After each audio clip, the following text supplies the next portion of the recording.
بسم اللہ الرحمن الرحیم۔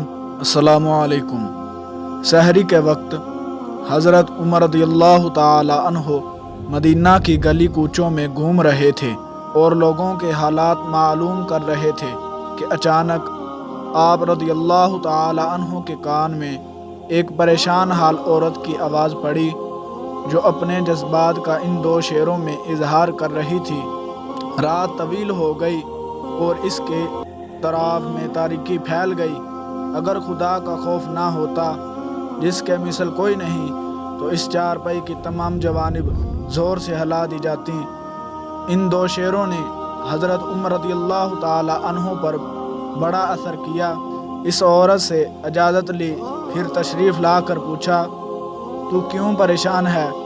اس نے غمگین ہو کر کہا کہ آپ رضی اللہ تعالی عنہ نے میرے خاوند کو اتنے مہینوں سے جلا وطن کر رکھا ہے، حالانکہ مجھے اس کا اشتیاق ہو رہا ہے۔ حضرت عمر رضی اللہ تعالی عنہ نے سنجیدگی سے پوچھا کہ کیا تمہارا ارادہ کسی برائی کا ہے؟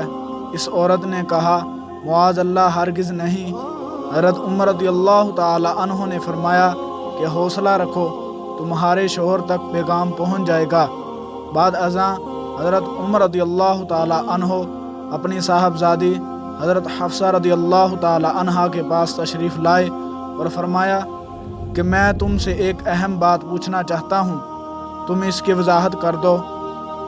پھر دھیمی آواز میں پوچھا کہ عورت کتنی عرصہ تک اپنے خاوند سے صبر کر سکتی ہے؟